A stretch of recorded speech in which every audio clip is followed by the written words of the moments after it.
Tashidele and greetings to all. Thank you all for joining today's conference on translation of Sanskrit and Pali literature. So we had a very insightful and inspiring morning session with Venerable Geshe-la and other speakers, distinguished speakers. We will now begin with the first session of today's conference. So for this session, we have our chairperson, Venerable Professor Geshe Samdenla, who is the former Vice Chancellor, Central Institute of Higher Tibetan Studies, Sarnath. And we have distinguished speakers, Professor Siddharth Singh, Department of Pali and Buddhist Studies, Banaras Hindu University, Varanasi. Dr. Shedup Tenzin, Assistant Professor, Department of Indo-Tibetan Studies, Institute of Languages, Literature and Culture, Vishwa Bharati Santi Niketan. And then we have Dr. Ujjwal Kumarji, Associate Professor, HOD, Department of Buddhist Studies, University of Calcutta. And then finally we have Professor Shrikant Bahulkar, Department of Pali and Buddhist Studies, Savitribai Phule Pune University. I would now like to request our chairperson to start today's session. And thank you all. So, to save time, I'm not going to read the introductions of the speakers. So, kindly please go through the booklet in which they are very beautifully mentioned and along with their photos. So now I would like to request Professor Siddharth ji to speak on the culture, as I mentioned earlier. Please.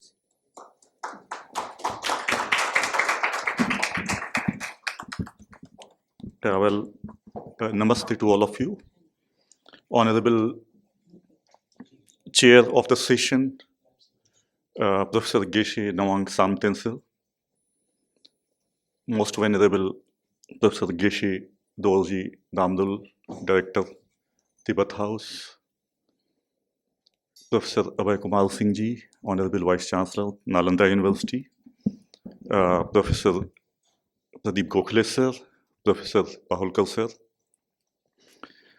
It is a true pleasure for me to join this conference, one-day conference on this issue of translation of Sanskrit and Pali literature. I remember that in 1980s,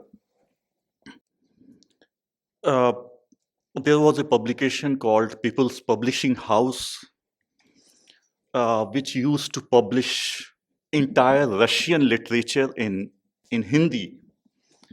And they not only translated entire Russian literature into Hindi, but they also ensured its proper distribution through the vehicles in the different cities. And BHU often had, my own university where I studied, often had its vehicle. And through that literature, Russian literature translated in Hindi, most of the Indians of 1970s, 80s got introduced to the literature of Fyodor Dostoevsky, Leo Tolstoy, Anton Chekhov, Maxim Gorky, and so on. Unfortunately, if we talk in the terms of Sanskrit and Pali literature into Hindi, after the freedom of India, the translators, we had magnificent scholars like Mahapandit Rahul Sankrityayan, Bhikshu Jagdish Kashyapa, Bhadantanand Kaushalyayan, Bhikshu Dharam Rakshit. Those scholars gave a great contribution translating Pali literature. And their objective was to translate the original literature of Tipitaka, because they had to start from the scratch. And that entire collection was because of the paucity of the funds, where most of the texts were translated and published from very minor publications, and we still do not have any collected translation of Tipitaka published from any one institution so far. I think using this platform, I would like to make this suggestion that we have now institutions like International Buddhist Confederation, Rashtriya Sanskrit Sansthan, and so on. We should think about compiling all the translation which were done by these scholars. Even Mahayana Sutras, L.M. Joshi translated Vimalkirti Nirdesh Sutra. Sadhan Pundarik Sutta was translated by Bihar Rashtra Bhasha Parishad, by Ram Mohan Pathak. And we do not have those availability, so that is one task we should take into account, which should be published from any one institution. When we see, because I'm here to deal with the Pali Hindi translation, and I have done 2 translations of, one is a Dhamma Sangaho, produced by Dhammakitti Mahaswami, and I translated it, edited it, which was published from Motilal Banarsi Das, and then I translated another Buddha's biography. So Dhamma Sangaho is about history of Buddhism, and Jina Charit of Vanaratan Madhankar, which is the biography of the Buddha. And third one, I was not aware that Honorable Professor Rangaraj Chaudhary sir has already done recently the translation of Theravāda At Katha. I'm working on that. I'm also doing retranslation of Theravāda and its At Katha. And while observing the previous Hindi translation of these scholars, I found that generally 3 kind of models of the translation, Hindi translation, have been followed by these different set of scholars. One was Mahapandit Rahul Sankrityayan, who was not only a scholar of Pali and Buddhism, but he was also activist at the same time. And his journey from the Vedic Pathshala to Buddhism and then to Marxism, it contributed to a lot to his entire way of writing. So he didn't bother of using very Sanskritized word while translating the Pali text. He used very colloquial words, local dialect kind of words like Nadiya ek ghat bahutere, which is generally not followed by the scholars who often tend to translate in a very chaste Hindi. Another model was Bhikshu Jagdish Kashyap and Bhikshu Narakshit ji and Bharat Singh Upadhyay. I'm sorry, I forgot the name of Bharat Singh Upadhyay. So these scholars, they use very pure, Sanskritized, refined Hindi instead of using very local dialect. And third model, which was followed by Swami Dwarikadas Shastri, and his entire collection has been published from Bodh Bharati, which was his own publication. And he, on the other hand, he used chaste Hindi and very Sanskritized Hindi, but instead of doing literal translation, he followed the path of free translation, what we call. And instead of doing the word-to-word translation, like Professor Rangaraj Chaudhary sir, he mentioned that he was mentioning the Mool Pariyaya Sutta, Janati, Sanjanati, and so on, then Abhijanati. All entire Pali literature is flooded by these kind of synonyms word, which is not easy to translate exactly. And for example, I used to teach Sigalovad Sutta long back to bachelor student, and then there's a gatha in which the word comes Neta, Anuneta, Vineta for the Buddha. So how to translate Neta, Anuneta, Vineta? The Hindi translators have this freedom because they know that many words can be understood by Hindi readers if you put Pali words as it is.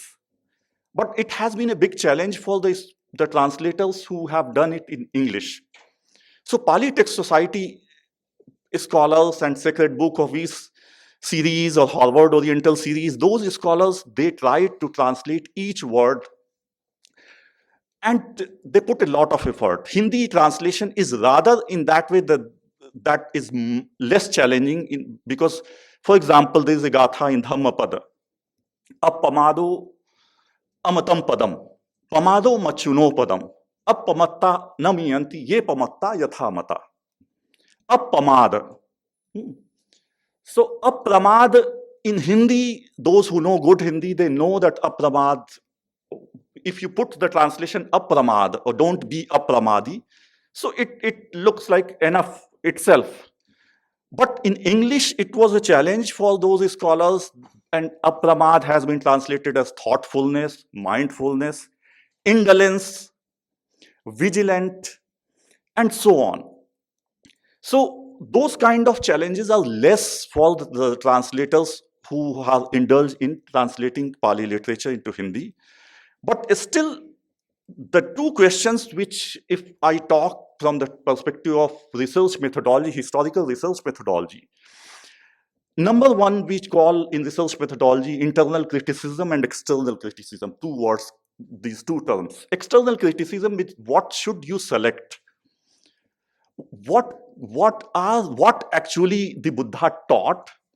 What are the texts which are in true convergence with the Buddha's original ideas?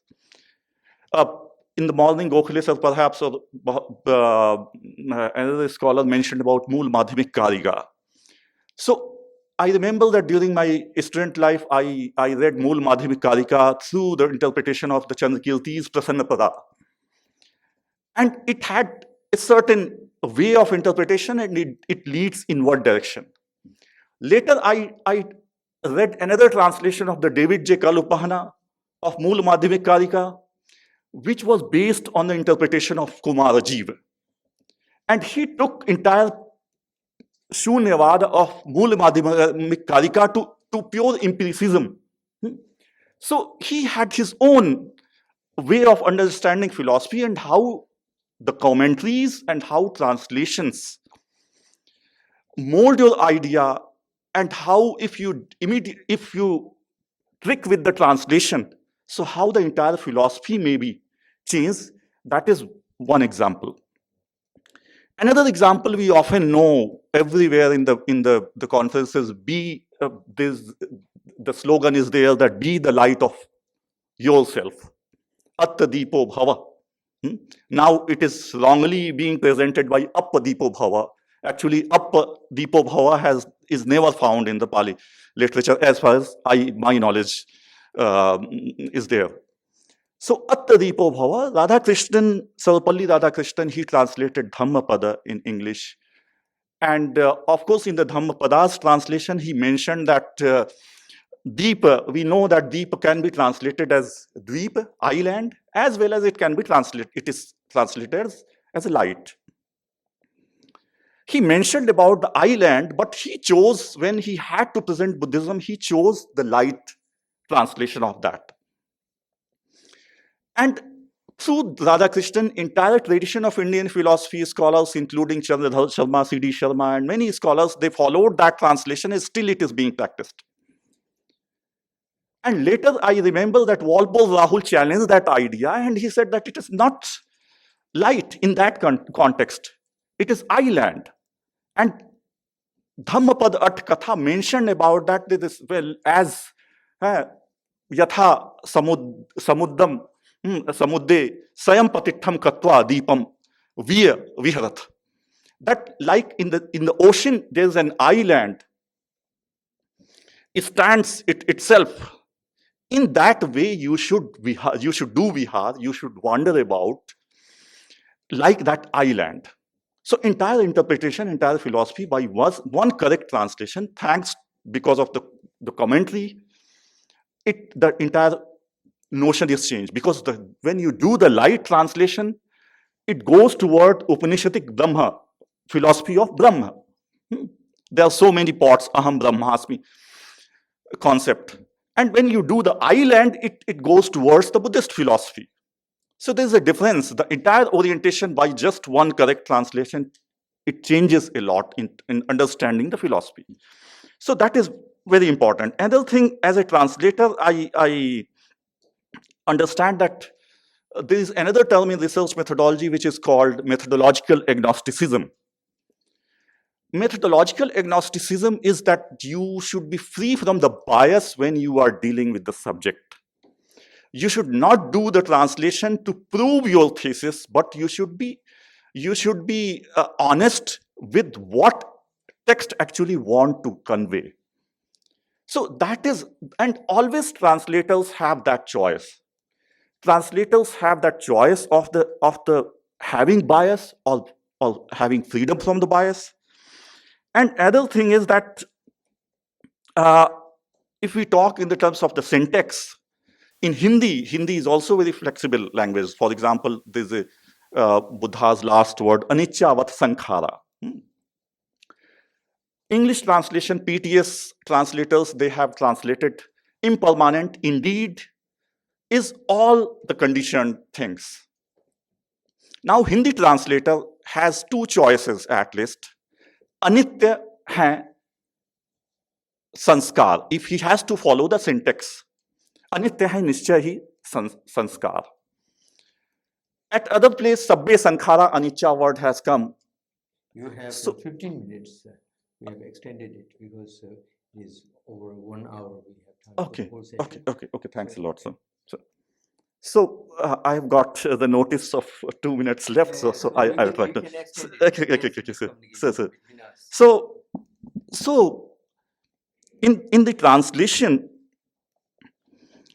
you have whether you want to maintain the syntax as it is, or you want to make it more lucid for the clients who are going to go through your translation. That is also an important decision.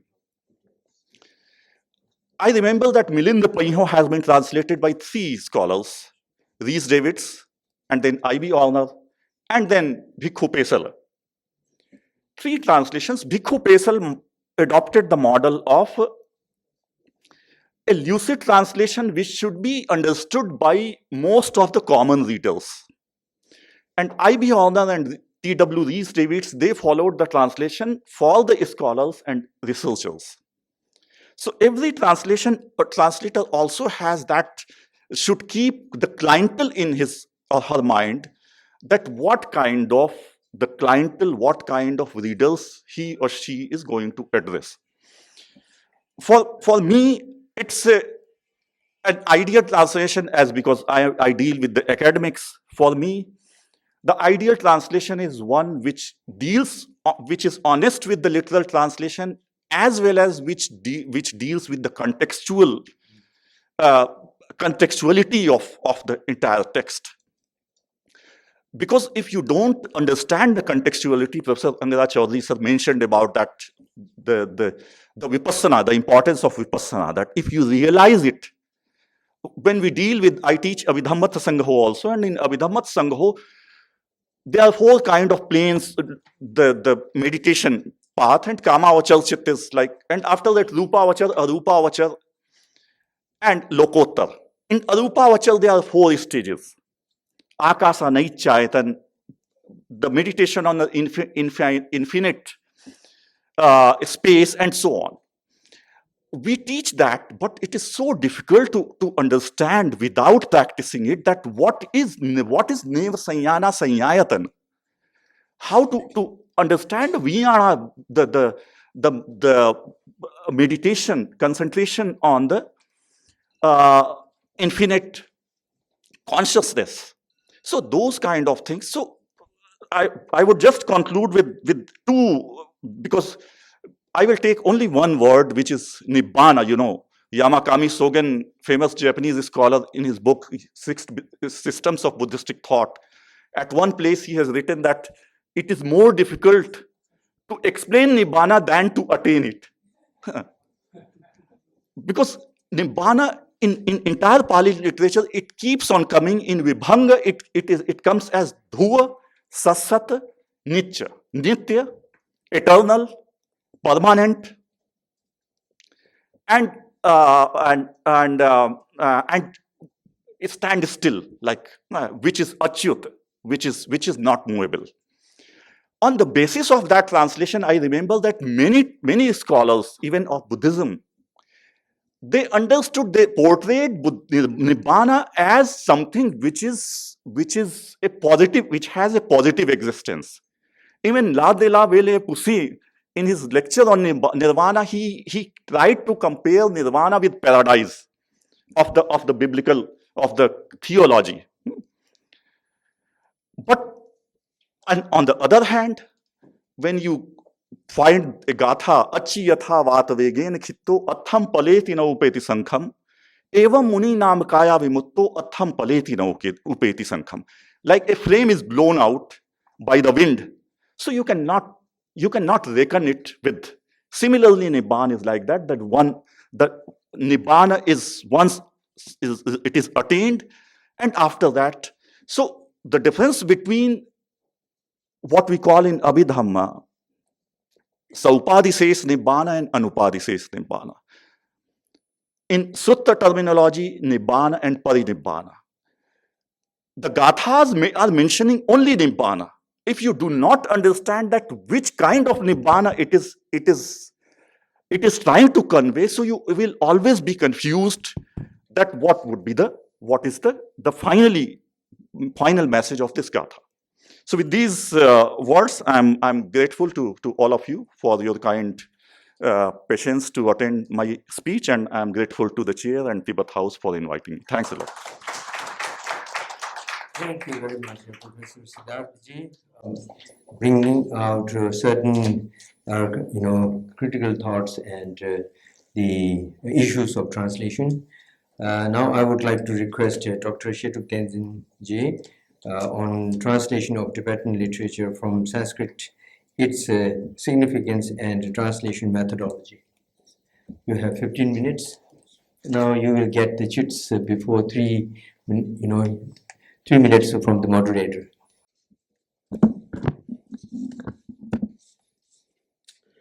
Namaskar and Tashidalek to one and all. Most Honorable Professor Geshe-Ngawar Samtela, Chairman of the session, and co-speakers on the dais, luminaries of the dais, and delegates and the scholars. I choose the topic, Translation of Tibetan Literature from Sanskrit, its significance and translation methodology. And I'm not sure how much I can do justice to this, this topic with the main theme of the today's conference, but I'll try my best. We have listened enough to Pali and Sanskrit so far. So now let me tell you something about what Tibetan has done in the past, especially during the 8th to 9th centuries by the king Tida Songtsen, the son of Chosung Dilsen. Before I begin this deliberation, I just say just a few words. I first joined Sarnath in 1981, where I met Professor Geshe-Ngawar Samtela. And they were the first batch to carry on the restoration project, which he mentioned already in his deliberation. And translation of Tibetan, this tradition has changed a little bit. We used to translate from Sanskrit to Tibetan. And in 1980s, we have started the restoration work. And Geshe-la were the first batch to do that. So in fact, usually we say that Genjin Chimpe was the last Lotsawa who translated the Dhammapada from Pali, and Shakuntala and some other minor Sanskrit text as well. But I would say that this doesn't stop here with the Genjin Chimpe as the translator. I would say that we have still living translators like Geshe-Ngawar Samtela and also Geshe Lobsang Dorjila here. They're still carrying on this Sanskrit, Tibetan, and Tibetan Sanskrit translation work in Sarnath. And right now I'm working in the Department of Indo-Tibetan Studies in Shantiniketan. And this department was founded by Gurudev Rabindranath Tagore in 1922. He visited Paris in 1921, where he met with Professor Silver Levy, the great sinologist and Indologist who knows Tibetans well. And he invited him to Shantiniketan in 1922, where they have started the Tibetan studies. And they started with the 5 students, including Tagore himself. He studied Tibetan there. And this department was founded with the aim of reviving the lost Indian cultural heritage. I mean, to restore the Lord Sanskrit text of Nalanda especially to restore back to Sanskrit through the Tibetan translation. We have virtually lost the Nalanda's Sanskrit text, which is still survived in Tibetan translation, in Kanjur and Tenzin, we call it, the Tibetan canonical text. There are about 4,567 texts as counted in theRaga Tenzin edition, in which there are some indigenous texts, Tibetan Sumchupa, Tangju, Negetsandil, and then Cheratoja Chemo, Cheratoja Ding. 6-7 texts are there. And of course, there are some few Chinese texts also like some Naya Pravesh and all these things. But 99% are Sanskrit texts which were lost in Nalanda. So, yeah, I shouldn't forget this one. I want to thank Geshe Dorje Damdula, whom I met him in 1989, I think. When you first joined the Institute of Buddhist Dialectics in Dharamsala, I was also the same student of him. And then I'm very glad to see you today here in this prestigious cultural center of Tibet House. And thank you so much for inviting me on this occasion. I had a few occasions to, cooperate with your works, some official works with the Tibet House. Thank you so much for that. And before I cannot finish within a time. I can guarantee this one. But for me, these words are very important. I occasionally read these verses to remember the gratitude and the kindness of the Indian Pandits and the Tibetan Lodsawas who sacrificed their lives for the sake of Buddha Dharma. And this is extract from Pawa Tsukla Tengwa, the great Kagyupa scholar, Kagyupa historian, Karma Kagyu scholar. And this is on the chapter of Indian Pandit and the Tibetan Lodsawa. And this is the continuing verses actually. Yeah, I have the English translation as well.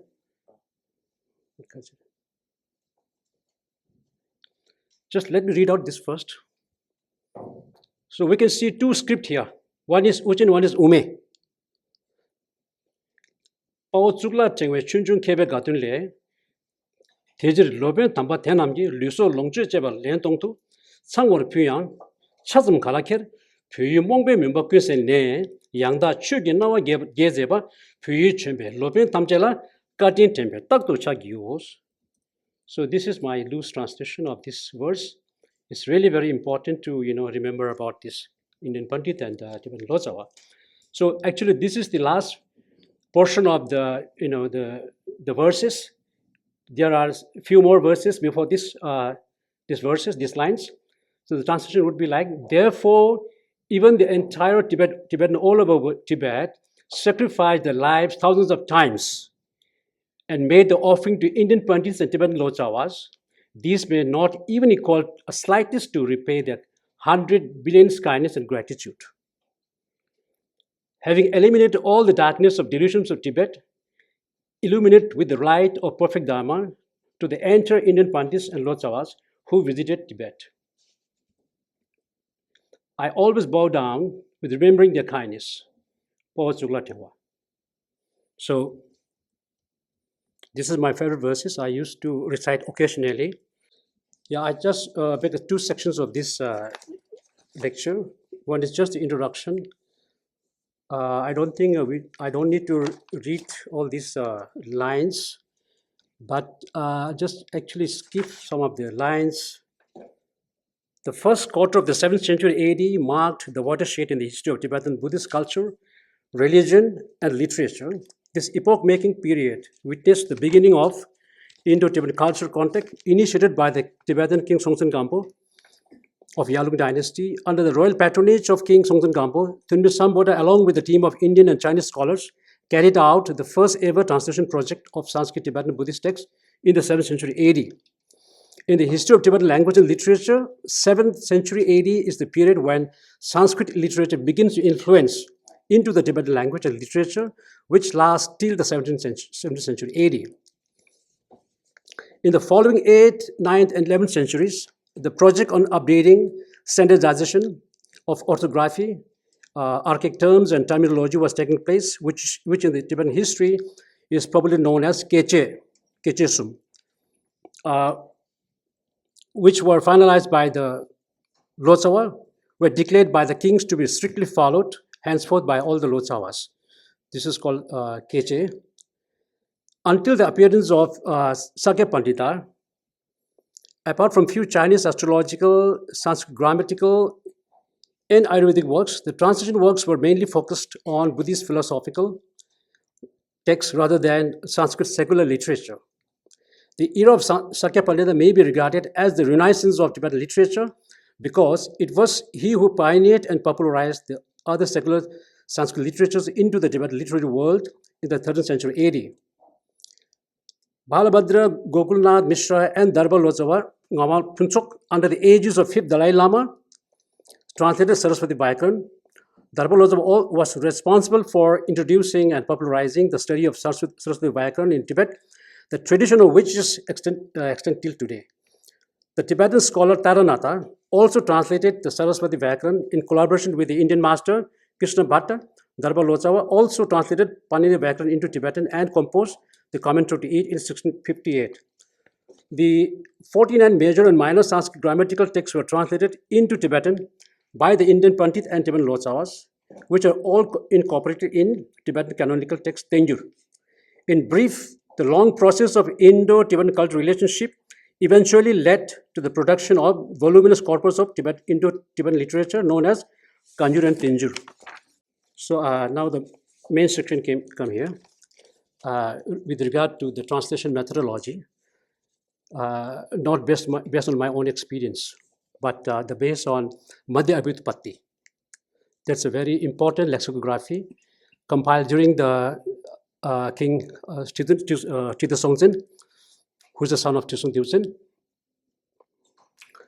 With regard to the historical background of the translation methodology of Tibetan texts from Sanskrit Buddhist literature, the following methods were adopted during the reign of Tibetan Emperor Tenzin in the 9th century, which is reflected in the lexicographical work, namely Madhya Abhyutpatti, Chiratoje Ding in Tibetan, otherwise known as Dajur Phambunyiba.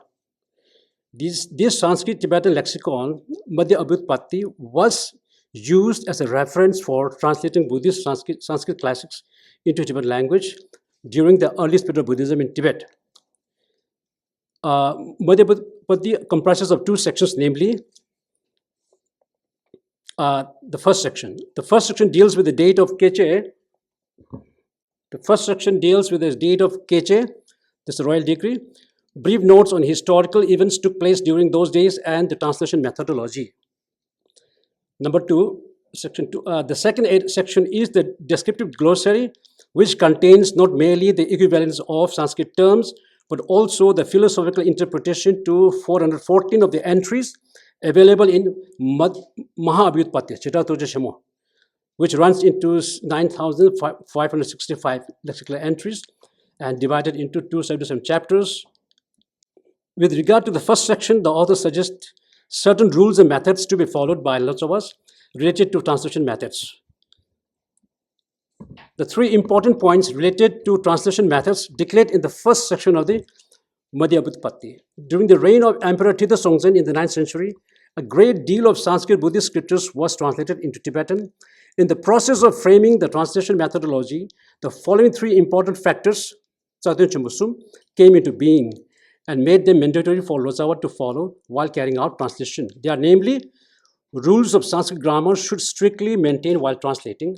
Number two, should not contradict the concept and the theme of Dharma text.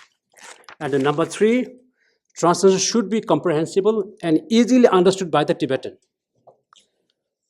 These three important methods concerned with the translation methodology is a result based on the experience and lessons gathered in the long process of Dharma translation activities over hundreds of years since the beginning of Sanskrit Tibetan translation task that initiated by Emperor Songtsen Gampo in the 7th century.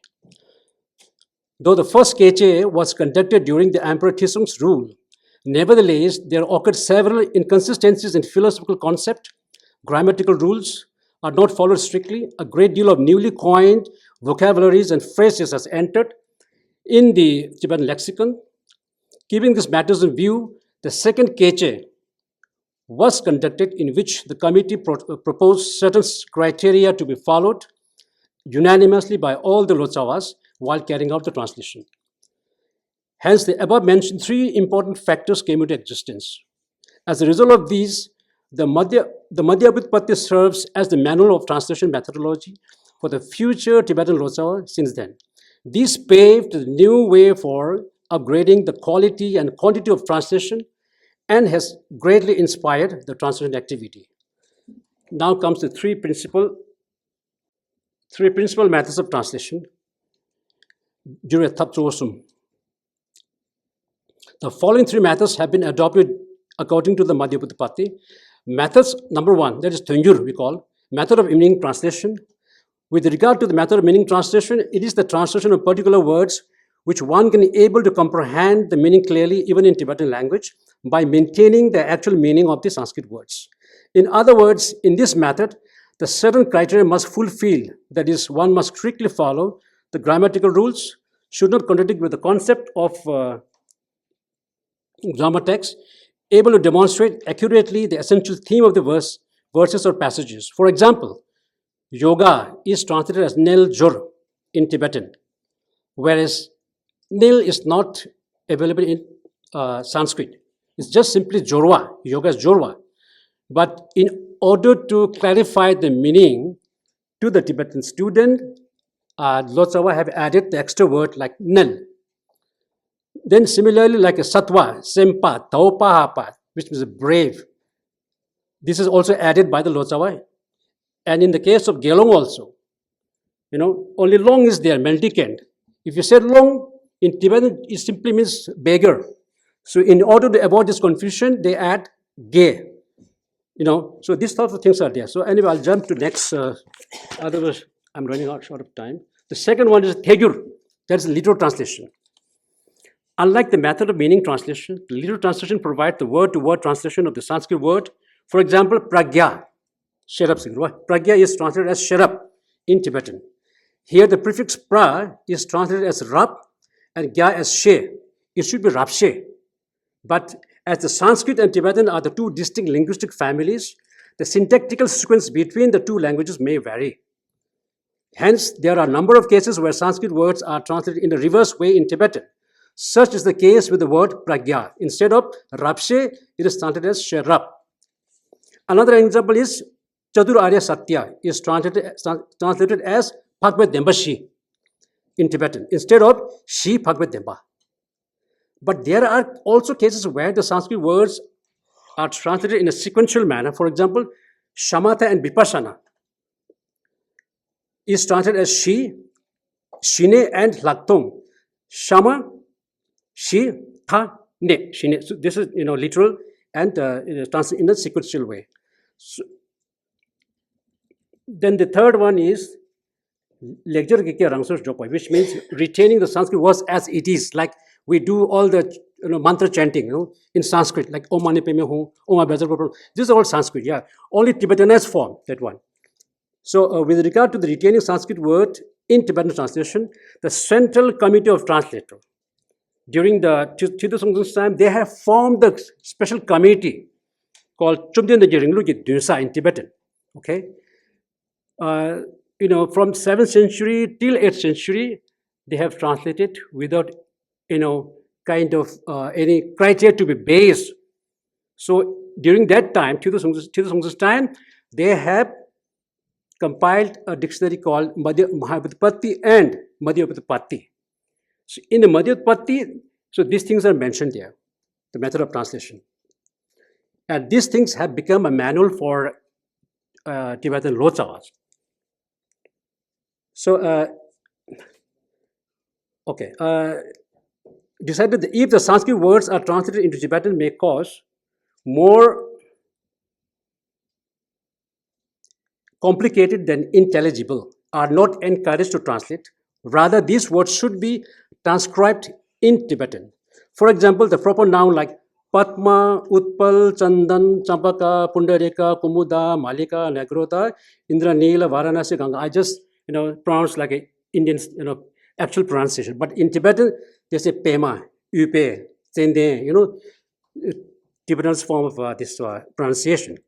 So these were not translated into Tibetan because of the fact that these tropical flowers and trees are not known to the Tibetan as they are not grown in high altitude of Tibetan plateau. The important suggestion was made in the Madhya Utpatti that in order to avoid confusion to the Tibetan who are not familiar with the Indian tropical flowers, plants, places, and animals' names, the name of the place, Yul, animal, Rida, flower, Meto, plant, Sishing, and then precious stone, Rinpoche, fish, Nya, should add to the noun, for example, Yul Varanasi. In those days, nobody knows, what is Pema, what is Tandan. So to make it more clear, the Lords have added Metok Pema. If you add Metok, then they are Metok, which means a flower in Tibetan. If they add flower before these tropical plants or tropical flowers of India, the Tibetan can, easily understand this one. So these are the things which, which was adopted during the 8th century. So I think I shouldn't go this further, and time is lacking now.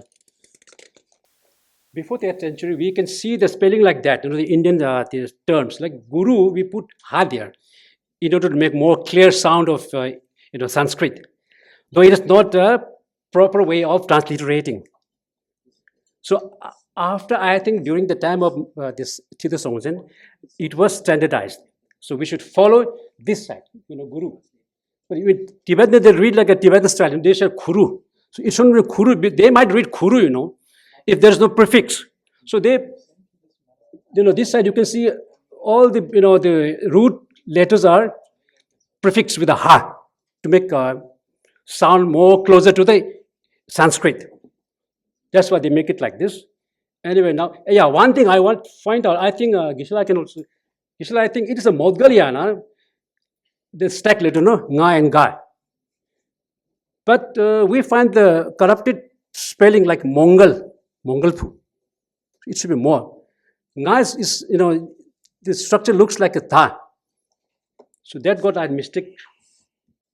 Then again, we have certain cases where sometimes people might thought that these are the original Tibetan archaic words, which are in fact not. These are these are the words which derive from the Sanskrit in a very corrupted form. You see, Mukti, Mutik, Pardrva. So like Brahman, Thamse, we just read like a Tibetan form. Then Pataka, Pate, like a, flags. You can wrap up. Last. Okay, I'll not read all. So these are some lists I made at the Sanskrit grammar in Tibetan Tengyur collection. We have about 49 minor, major Sanskrit grammatical text. So I think, last question, I'll just wind up now. Proper way of winding up, sorry. So, okay, I'll just read. And before the Pali scholars, Peter Skilling, one Western scholar, he published an article. It is Theravada text in Tibetan Tengyur. Sorry, Tibetan text, Kanjurwa, right? Yeah, absolutely, Kanjur. So he listed 13 Pali texts. Number one is Dhammacakka Parivartana Sutra. And probably this is a hypothesis, in my opinion, because the main translator was from Sri Lanka. So he guessed this is he brought some copy from Sri Lanka and then he translated in the 14th century. And in the colophon is written that he was Brahmin by birth from Sri Lanka, and he translated 13 works. These are very small, actually, texts. Some are like 3 pages, some are just 1 page also, maybe 1 folio also. But I think Dr. Lobson Abdullah will elaborate on this matter, whether this is translated from Pali source or from Sanskrit. Content may be same, title may be same. Voila. So thank you so much for your patience, for your time. Thank you, Dr. Tenzin, for bringing out certain issues and also, highlighting the rules and regulations, as well as he has presented, said that some of the, Sanskrit grammatical texts translated into Tibetan.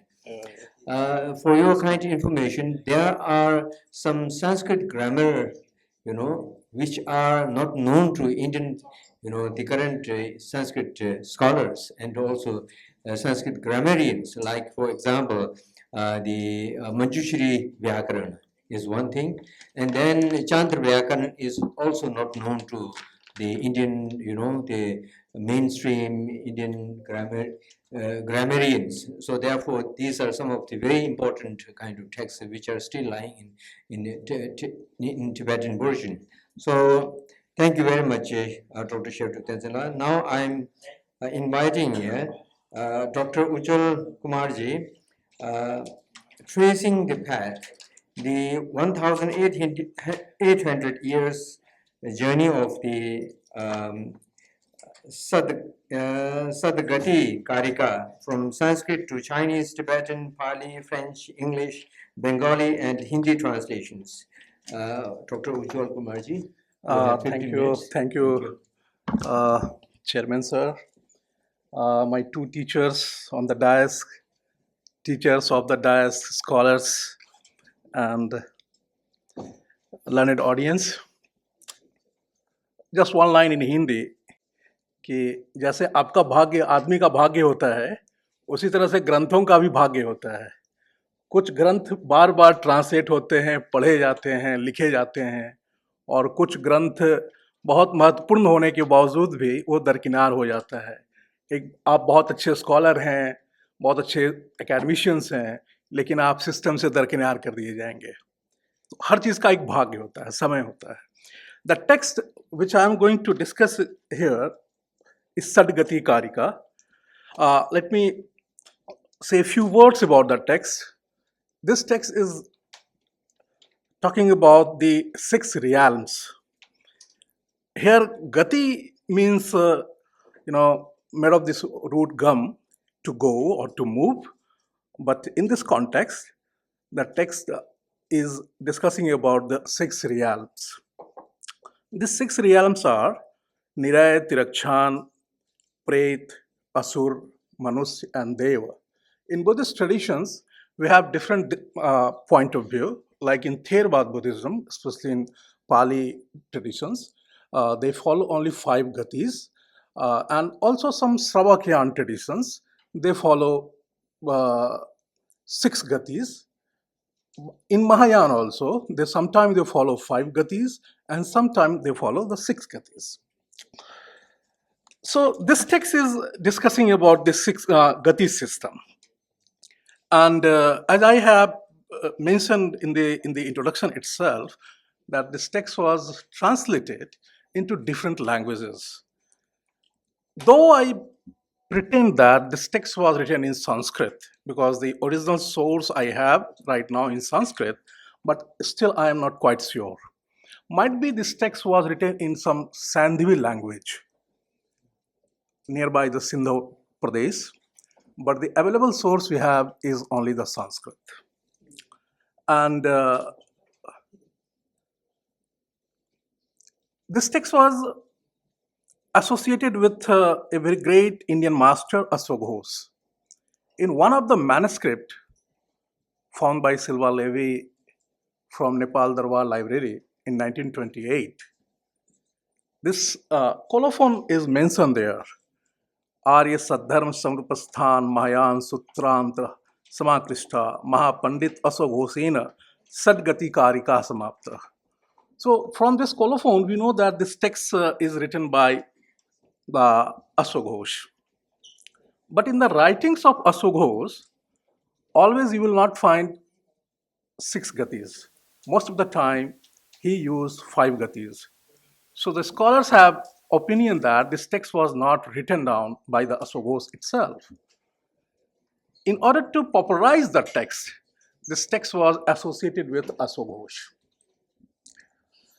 That's why, after the association of this text to the Aswaghosh, this text was transmitted to China and translated twice in the period of Sung dynasty in Chinese, and also translated in Tibetan.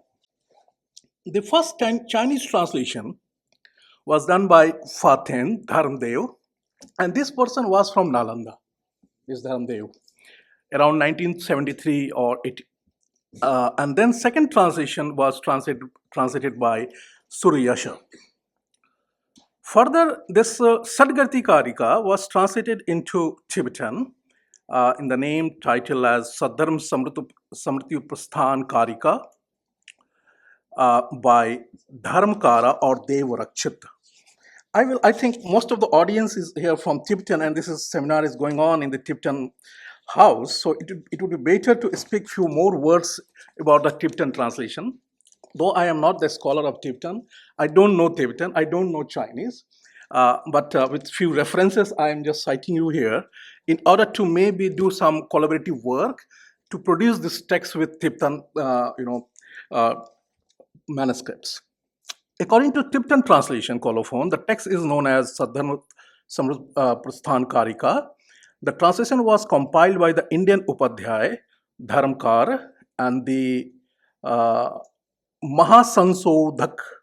I don't know the Tibetan word. I have written down here was Devarakshit. This translation is found in the Sutra Vritti section of the, I don't know how to pronounce Tibetan, that is in Tibetan canon. And it is divided into 6 sections. The Sanskrit text has been ascribed in Tibetan to Dharmik Subhuti Ghosh. And this much information I have right now about the Tibetan. Further, very interesting this text is that this text was translated into Pali also.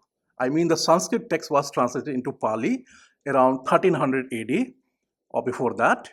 And this text was translated from theṣaḍgatikārikā to theṣaḍgatidīpani. The Pali name was theṣaḍgatidīpani in original. And this theṣaḍgatidīpani was mentioned in the inscription of Burma, pagan inscriptions. Sorry, I have just written down here Pali in Devanagari script. It would be better if I wrote in Roman so that some of the foreigners can also read it. And we are also talking about here the purpose of the translation. So the purpose of the translation is also mentioned in this theṣaḍgatidīpani, that and there is a colophon of this text. Fortunately, this theṣaḍgatikārikā has also one commentary, that is theṣaḍgati Atkatha or Tika, you can call it.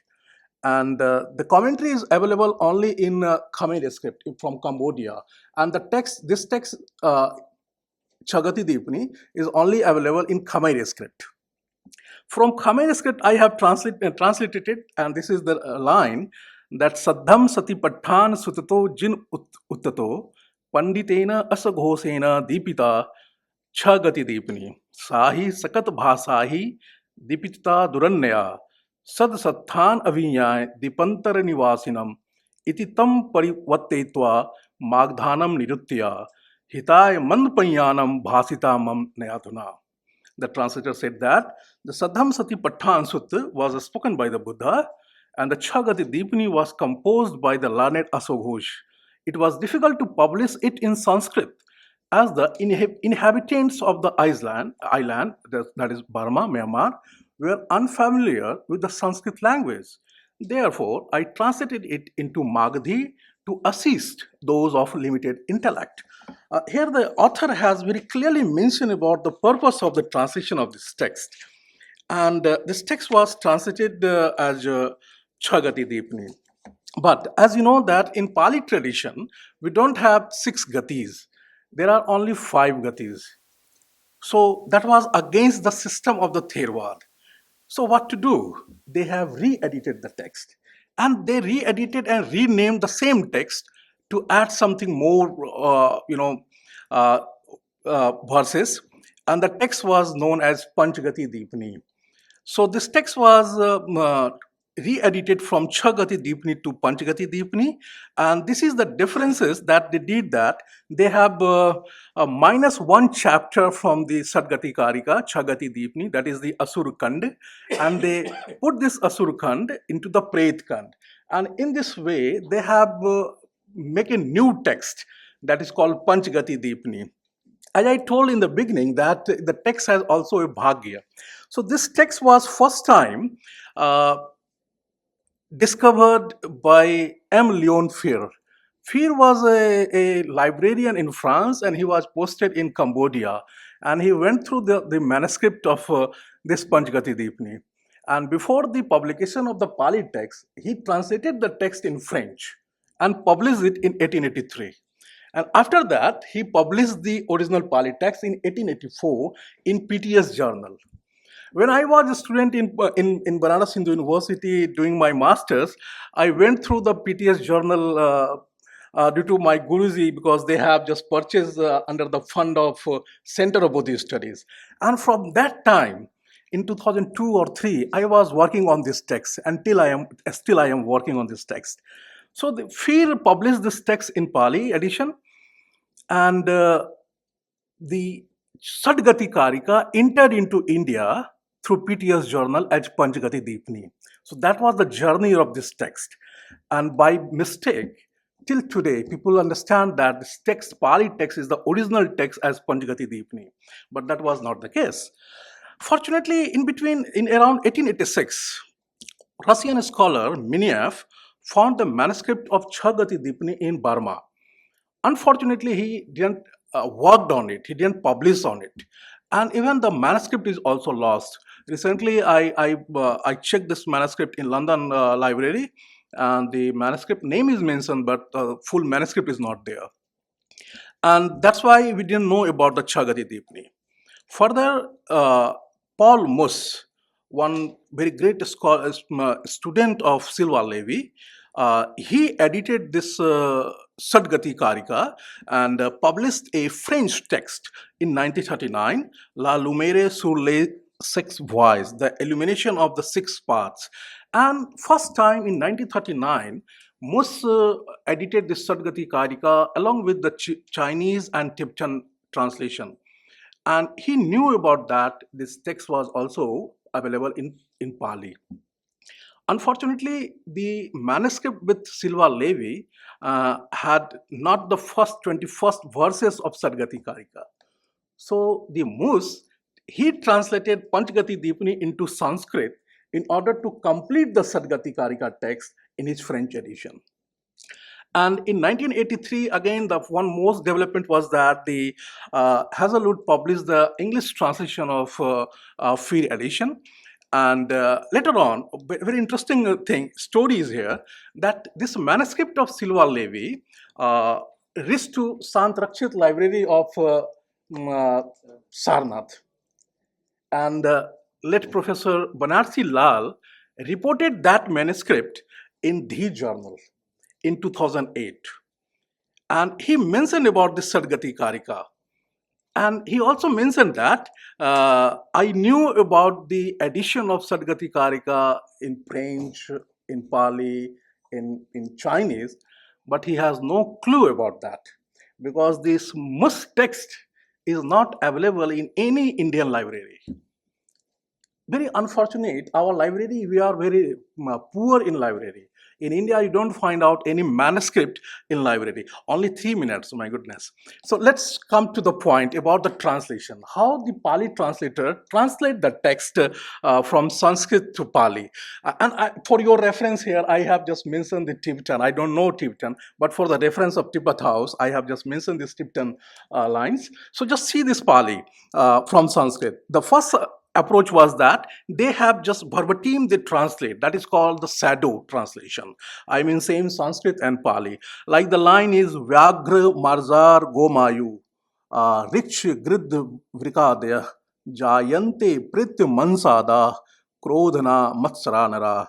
And the Pali line is Vyagh Majjar Gomayu Ach Giz Vakadayo Jayante Pich Mansada kodhana, macharara. So this is one approach, that the translator translate the Sanskrit text as it is, as a chaya, as a shadow. Second example is that the translator used some precise words, some specific Pali terms. For example, in this verse, you see, the Sanskrit verse is Kal Sutrena Sansutra Patiyante Daruvata Jwaladhi Kakraichai Trah Kal Sutra Trata Samrita. Sorry for my Sanskrit poor pronunciation, and here the screen is very small, so I can't see properly. The Pali verse is that Kal Sut Anusarena Falate Daru Vayato Kakachehi Jalantehi Kal Sutam Tato Matam. Here, the Pali translator very precisely used the word the Kala. In Sanskrit, the author has often attempted to use precise Pali terms when translating, such as use Kala for Kal, because Kal is used for time in Pali. And the other case is, for example, preference for Sanskrit form. Keeping the Sanskrit form, like the word Garuda, the Sanskrit text say that Krodhacha Garudeswara. And the Pali author also used the word Garuda. Because in Pali, it would be better to use the word Garul, not Garud. In Pali Tripitaka, mostly we have the word Garul. And the author substitutes some Pali words from Sanskrit, like for the word kripa, author has replaced it by daya. Like for example, niskripa, adayo, ratan, the word for crying, the author replaced in Pali like ruda. And like for example, the word niranam, author replaced it as a pranina in the sense of man, human beings. So this is the other method that the author has used to replace the Pali word. And sometimes the author use alternative Sanskrit forms in Pali. Like the word I have given here the verse. The verse says that Rodram Ravam Vibhuchanti in Sanskrit. And the translator translated Ghoram Ravam Vibhuchanti in Pali. So this such type of method he has used in order to write a proper text. So in order to come to the conclusion I said here from my heart, that the integration of the theṣaḍgatikārikā into Pali literature, particularly as the Chhaigati Dipani or Panchgati Dipani, represents a significant adaptation. The translation aimed to make the teachings more accessible to the Pali-speaking audience, particularly those unfamiliar with Sanskrit. This adaptation highlights the dynamic nature of Buddhist texts as they were translated and adapted to different culture and linguistic contexts, contributing to their wider dissemination and influence within various Buddhist traditions. Sometimes, a text is lost in its original form and remains accessible only in its translated or adapted version, with readers perceiving this adapted version as the original work. In Pali literature, there are numerous texts that are no longer available in their original form. For example, the early Atkatha literature, such as Samantapasadika, the commentary of Vinay Pitak, was translated or edited based on the ancient single Atkathas, Mahapacharya or Kurundi by Budghos. Over time, these translated or edited Atkathas gained such acceptance that the original texts on which they were based are either not available today or are obscured from the reader's view. While the passage of time and the vicissitudes of history, the original text can become lost, and readers may only know them in their altered, augmented or refined forms. The journey of theṣaḍgatikārikā is a precise example of this phenomena. Thank you all. Thank you for the Tibetan House and Gesela for giving me this opportunity. Thank you very much, Dr. Ujjwal Kumarji, for a very interesting depiction of the journey of theṣaḍgatikārikā through various languages and versions and editions. So now I would like to invite Professor Shrikant Bahulkarji. The topic is problems of translating Buddhist Sanskrit text with special reference to Tantric texts. Professor Bahulkarji. Dignitaries on the dais and friends, I'm going to speak on problems of translating Buddhist Sanskrit text with special reference to Tantric text. It's traditionally believed that the Buddhist tantras were taught by the Buddha manifesting himself in different forms and at different places. For example, in the case of the Kalachakra Tantra, it is said that while the Buddha gave the teachings of the Prajna Paramita at the Gurdrakuta mountain near Rajagruha, he appearing at the same time at the Dhanyakataka Vihar in Amravati in South India. He gave the teaching of Mantrayana, that is the Tantric way. There is another traditional belief that in the case of at least some tantras, the root tantras were lost, and what we have now is condensed versions, the Laghu tantras. Apart from the secret doctrine of the Tantric tantras teach, the compositions themselves are difficult to understand and translate. As regards an English translation of Buddhist Tantric text, one faces several problems. First, the Sanskrit of these texts cannot be said to be classical Sanskrit. It is not Buddhist hybrid Sanskrit, it is much more irregular. Secondly, the manuscripts of Tantric texts are sometimes highly corrupt. It's not easy, therefore, to ascertain a correct reading. One has to select one of the corrupt readings as the Sanskrit from the pen of the author of the work.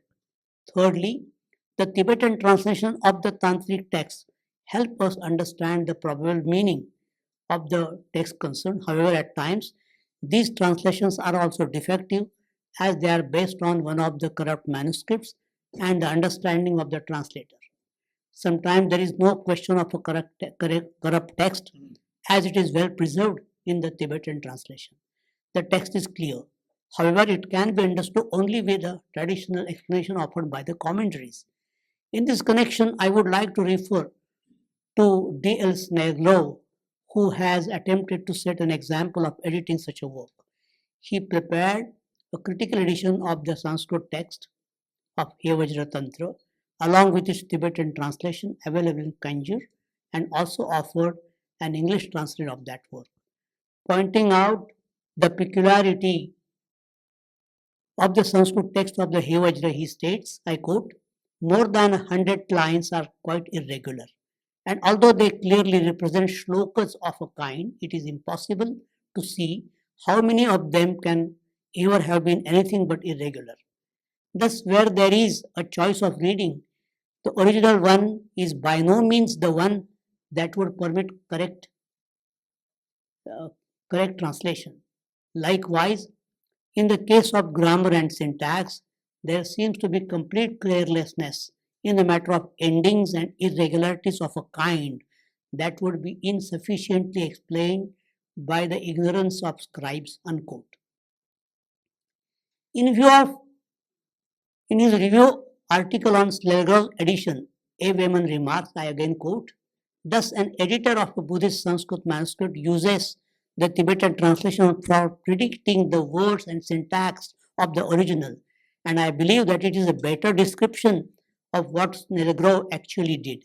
That is to say, he sometimes gave greater weightage to the predictability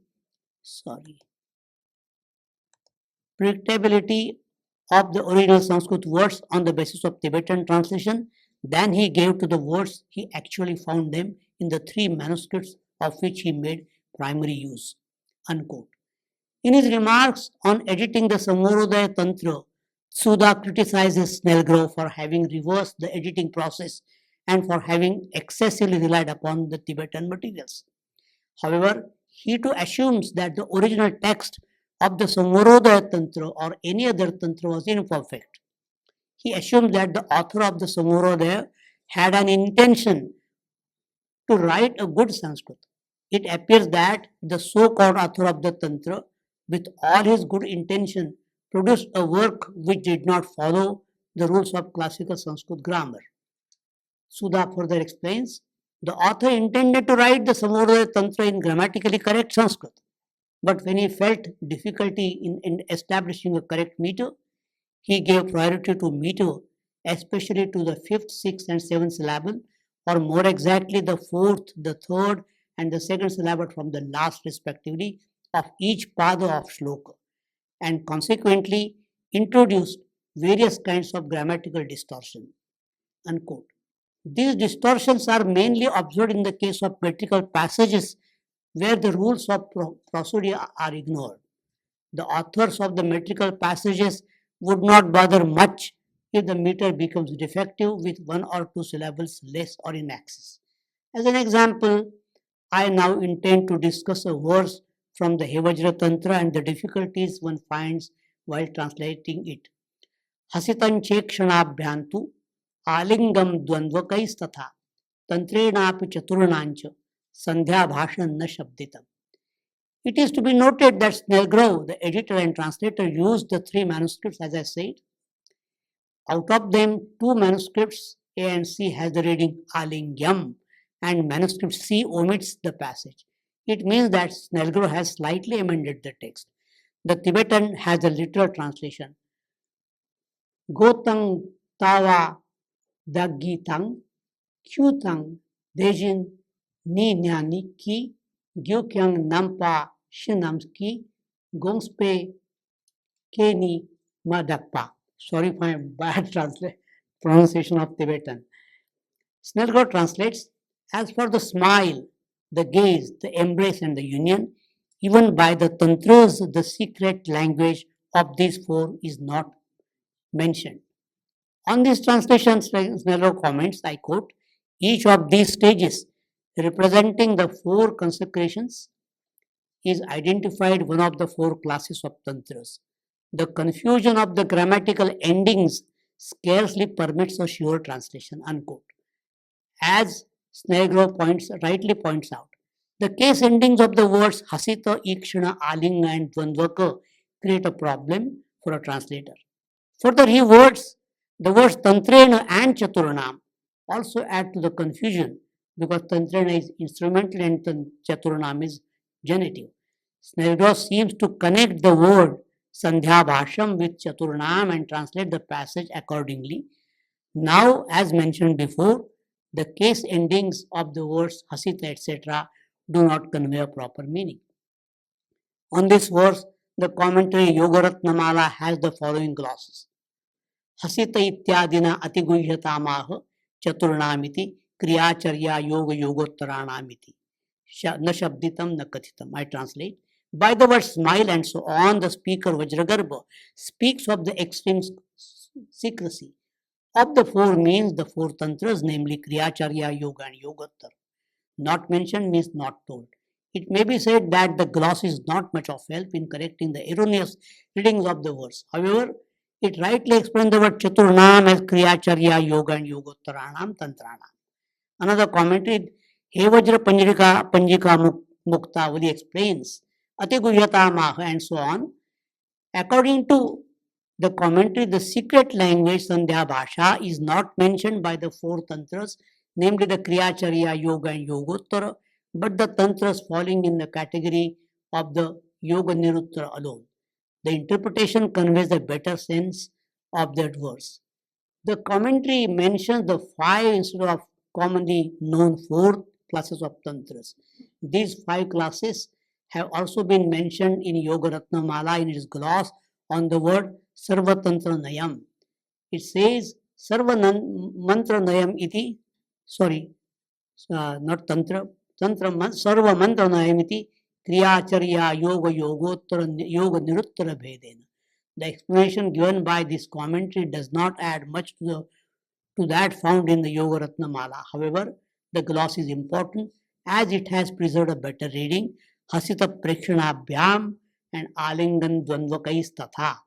The reading would make the first 2 padas complete without much metrical irregularity except the violation of the rule of Sezura, that is Yati, which violation is not uncommon in the Tantric text.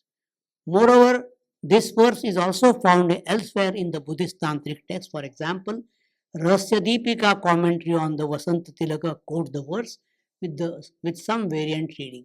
Hasita Prekshatabhyam va Alingadvandvakais tatha Tantranamapi Chaturnam Sandhya Bhashena Deshitam. One of the manuscripts used by the editors has the reading Valingana and Dvandvakais tatha, which is closer to the reading found in the Pratika given by the HPM. On the basis of the evidence given above, the verse may be amended in the manner given below. I actually omit that and I go to the next example, is abhave bhava. Yeah. It is observed sometimes that the Tibetan translation of a particular text help in understanding the Sanskrit text. An example may be cited from the Guhya Samaja Tantra, one of the famous Buddhist Tantric texts. The text has a verse that is frequently quoted in other Buddhist Tantric texts as well. Abhave bhavana bhavo bhavana naiva bhavana iti bhavo na bhava syad bhavana nopalabhyate. The verse is very clear. There is no corruption, etc. Referring to this verse, Jit Tucci says, the verse is very important since it is meditated upon in the process of mystic experience connected with mandala of the Guhya, that is Guhya Samaja, and the complex and long rituals which it requires. The Tibetan translation of the Guhya is accessible to me in 2 manuscripts, fairly old, which I found in some monasteries of Western Tibet. Both of them read the verse as follows. Ngopo mepe gompa me, gompa java gompa min, deltar ngopo mo mepe, gompa mixu me pao. On the basis of this translation and the same quoted elsewhere, Tucci suggests that the reading abhave may be corrected to abhavena, as the Tibetan translation to mepe points to the instrumental case of the word abhava, and the words may be translated accordingly. However, this suggestion is difficult to accept. No manuscript of the Sanskrit text has any variant. While it is possible to assume that the text is corrupt in all manuscripts, it is not necessary to correct it on the basis of the Tibetan translation. The Tibetan translation correctly points to the instrumental case of the word abhava, that is abhavena, and not the locative abhave. Here it should be understood that the locative itself should be taken in the sense of the instrumental. In the Buddhist Tantric text, such cases are frequently met with. The Tibetan translation shows a correct understanding of the text on part of the translator. Okay. The literal translation of the verse is as follows. Since things do not exist, there is no meditation. Hence, there is no meditative cultivation of an object of meditation. Since a thing like that is a non-existent thing, there is no meditation to be objectified. It is to be noted further that Chandrakirti's commentary on the Guhya Samaja, the Pradipodhyotana, interpret the verse in various ways, keeping the word abhave as it is. The commentary offers 4 interpretations, namely Aksharartha, that is literal meaning, Samastanga, general meaning, Garbhi, impregnated or hidden meaning, and Kolika, ultimate meaning. I omit the passage and thank you very much. Thank you very much, Professor Bahulkar for bringing up very critical issues in the course of translation of Buddhist texts, particularly with reference to Tantric text. Now I would like to invite some questions. So we are already, we have grabbed the scheduled time for this session, that is 1 hour and 30 minutes. So still we can take quick couple of questions. I think we have the scholars from whom we can get the doubts clarified. Is there any? Yes. Thank you. A little confusion is there. When Buddha was requested by two of his disciples to convert his teaching into the chandas. So as far as I know, that he denied that permission to convert his teaching into chandas. How long the scholars may answer this? Well, I think your question is related with the inaugural session, not with this session. And I believe you can have discussion with the scholar. But as far as our understanding goes, as a researcher or a student of Pali literature, yes, he answered that Sakai Niduttiya Pariya Punitum. So what he wanted to say, that instead of making it a monolithic structure, instead of presenting the Buddha's teaching into the form of any one language, he gave freedom to the people to learn Buddha's teachings in their own way, their own dialects. So I believe that the scholar in inaugural session also wanted to convey the same thing, what actually is understood by the passage. So I don't think that there is any contradiction in what you want to say and what the scholar wanted to present. Yes, any question? Yes, please. Hello, sir. My name is Abhinav. I wish to ask you this question that sometimes when we are translating the things, I mean, it is for Professor Siddharth, sir.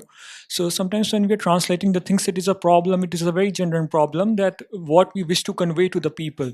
So, for example, if I'm not able to convey to the people, then it will not be very fruitful to the community. And at the same time, we are trying to, to capture the theme of the Buddha, to capture the theme of the Dhamma, that yes, this is the translation of the Buddhist text. So how do you maintain these two extremes? I mean, I won't say extremes, but how do you maintain these two extremes, that we are in the middle way, that we are also able to convey the teachings to the common people, and also able to translate the very theme or of the Dhamma. For example, in the Brahma Samyutta, the Buddha says that I won't be able to teach to the people. I won't teach people because they won't be able to understand me. But the Brahma replied, Brahma Sahambati, he replied that yes, there are some people who have less defilement, so you will be able to teach them.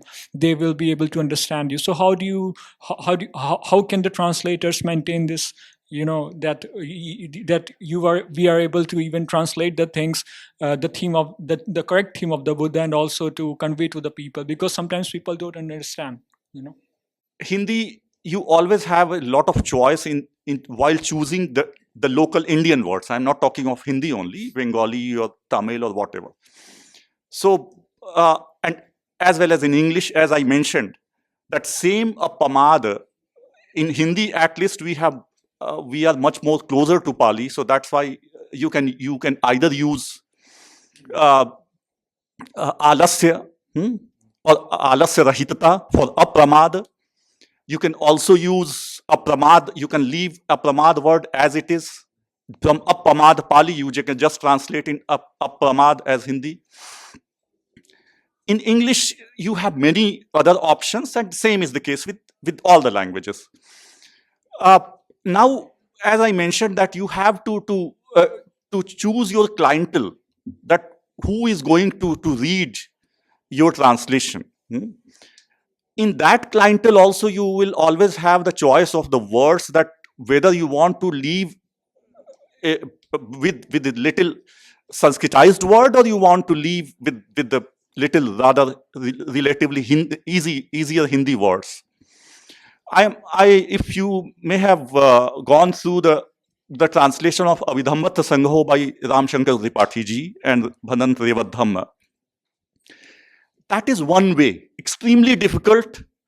Many times, even the Hindi readers are not able to grasp the translation, but there's their own way. They were not trying, because they understood that Abhidhamma has a lot of pregnant words, and everyone is not going to deal with the content of Abhidhamma. So they chose their own way.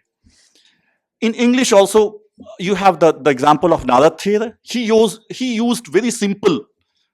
If you go through the translation of Dhammapad and Abhidhammat Sangho's manual of Abhidhamma, he chose very simplified, lucid English, so that even the beginners of the English language, they can understand the content of that. And in the footnotes, he explained that. So that choice is there. Philosophical things are other issues which I have briefly discussed in my talk. That philosophical issues, if you have good understanding of the philosophical nuances, as well as the contextualization of that same word has been used in different contexts in different sense. Even the Dhamma, Akusal Dhamma. In Abhidhamma, we have Akusal Dhamma also, not only Kusala Dhamma. So Dhamma has been changing a lot of places according to, I mentioned about Nibbana also. So those things we will have to take into account. Thank you. Thank you very much. Very stimulating sessions this morning. I had a couple of points. how do you capture the flavor of a language into another? And what is the role of a translator in terms of the definitive and the interpretive meaning because of their cultural context? And finally, what is it that gets lost in translation? What is it that gets lost in translation? Okay, your question is for me? Okay. Anybody? So would you like to respond, Bahulkar sir? Okay, okay. So in my no, okay, so perhaps Not expect that I okay, so no. I mean, could you please repeat your so question? okay. What is it that gets lost in the translation from language A to language B? And how do you retain the flavor of a language? Well, And thirdly, yeah, what yeah. is the role of the cultural context of a translator in terms of the definitive and interpretive meaning? Yeah, I mean, it's not easy to give a brief answer, but whenever you translate a passage from one language to the other, and if the language, for example, a modern language like English, the connotation of the Sanskrit word or Pali word cannot be captured necessarily when you translate into English, because the connotation of the English word is quite different from that. So it is just a provisional translation. When it comes to technical terms, it is not possible to translate it accurately. So, as Professor Gokhale suggested, it is better to retain the word and give an explanation. Like Professor Siddhartha Singh spoke on nirvana, it is difficult to translate the nirvana in that translation. Instead, one has to give an additional note or something like explanatory notes. And what was your third question? Yeah. What will get lost? What is it that gets lost in translation? Yeah, if you do not understand the correct meaning, as I said about the Tantric text, if you do not understand the correct meaning or implied meaning, it is not possible to translate correctly. Professor Gokhale gives the example of Nitartha and Nayartha. These are the two types of interpretation. And one, it is the, if you just translate literally, it is the mechanical translation. But when it comes to implied meaning, you have to provide the real explanation. That is how we can translate. But at the same time, it is not easy to translate any particular text correctly. If I may add little more in this context, so you see, the language is ever evolving, and our philosophical understanding is also evolving according to the different texts are being presented. Like we came to know about new texts, theŠaḍgatikārikā and Shagati. And if you see the English translation of the Pali texts, which were done during 1950s or 40s or 1870s or so, so all English translations were they were using all the biblical terms, the gospel, the Paul Koros famous book, the Gospel of the Buddha. Even the gospel word was taken by Dr. Ambedkar also in Buddha and his Dhamma, because he was trained in that kind of ecosystem. Scripture, salvation has entirely different philosophical meaning. If you compare for Nibbana has completely, so salvation they applied, which they used, they applied in their Abrahamic religion, Semitic religions term, they applied the same thing. So all those things, and now we are evolving, and then liberation and emancipation came into existence. So every translator has his or her own ecosystem of learning the language, even his or her own native language also. My Hindi may be different from somebody else's Hindi. So generally they apply their Hindi in that way, and everyone may have notion of the purity or impurity or correct Hindi or lesser correct Hindi, and they have been applying that. But as long as it is addressing the real meaning, the real content of the text, I think it is justified and it is their choice. Thank you very much. So it has been a very productive and enlightening session with the presentations of papers, bringing up very interesting issues. So the translation, as we have, all of us have in mind that what kind of methods and things translation can be done with such accuracy. First of all, a translator must have the knowledge of the source language and the target language, not only knowledge but also command on the source language and target language, and most importantly the content of the text and the entire cultural context of the text as well. Because when we understand a text, it is not that we understand the text, for example, in one shloka, in one verse, there is, one word, then that has to be understood in the context of the shloka, and the shloka has to be understood in the context of those words. It is very much like, in Buddhism, the ansha-anshi bhava, relativity, the relation between the whole and the parts. A very similar method is followed in the textual, hermeneutics as well. What is the, the nature of the vase, the ghata, the top of the ghata or the bottom of the ghata? The bottom of the, the ghata is related to the ghat itself, and the ghat itself is related to the bottom of the ghat. So therefore, everything is, even if we go more at the microscopic level, then the top of the ghat is dependent on the atomic kind of existence of the bottom of the ghat. So therefore, everything is interdependent. And similarly, we can apply the same thing in the hermeneutics of the text, that we have to understand the meaning of the particular word in the context of that line or the verse, and the verse has to be understood in the context of that very chapter, and the whole chapter has to be understood in the context of the text, and the whole text has to be understood in the context of the tenet according to which this is being stated. So therefore, it is a very complex and interdependent kind of philosophy that we must keep in mind.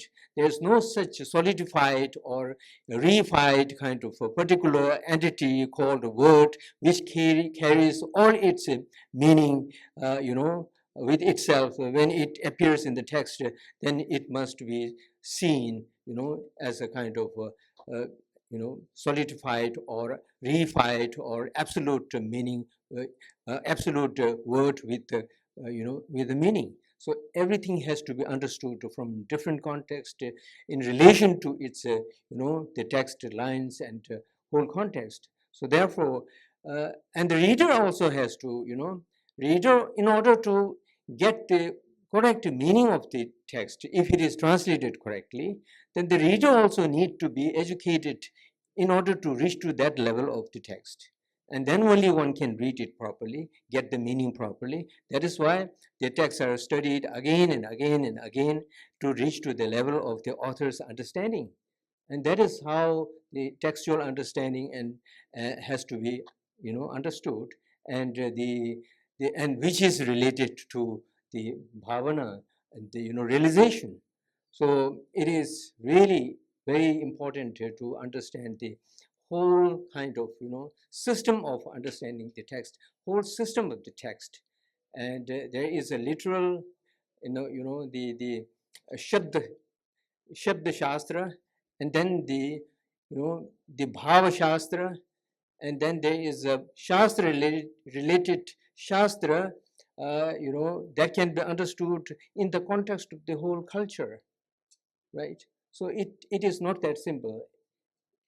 Just as Nibbana or Nirvana or the karma has to be understood in different contexts at the different levels. then only we can understand what karma is meant in this very context. We cannot apply the same understanding of meaning of the karma everywhere, wherever it appears, right? So we are really running short of, not only running short of, we are already very much beyond the scheduled time, but I hope that I do not want to lose the, the knowledge that the scholars have brought, and so that this can be properly digested and informed to the audience and to the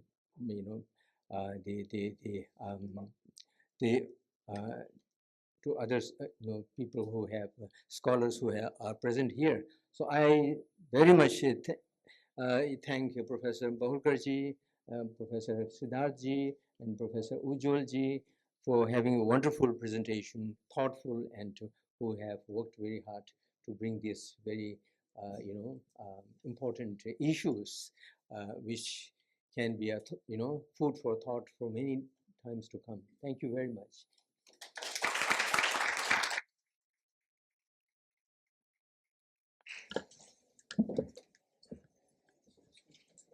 Hello everyone. We have now come to the end of the first session, and thank you everyone. So I now would like to request Venerable Professor Geshe Samdenla to kindly offer the souvenir and the white scarf as a token of appreciation to all our distinguished participants. Thank you all.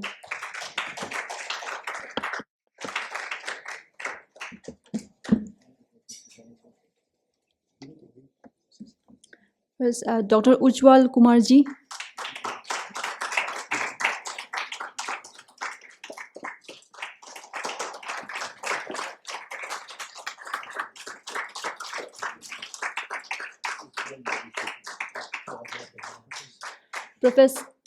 Professor Siddharth Singh ji.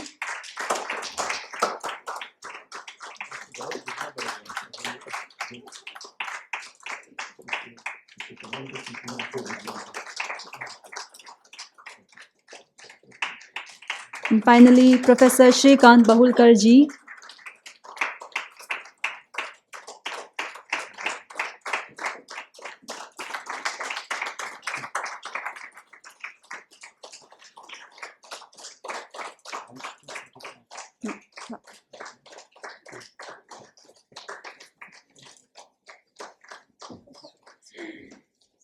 We will now recess for a lunch break, and next session will resume at 2:45. And for the next session, we have Ms. Kama Zombala. She will be our moderator. And I request all of you to be punctual with the time. So please be back on time at 2:45 p.m. Thank you all.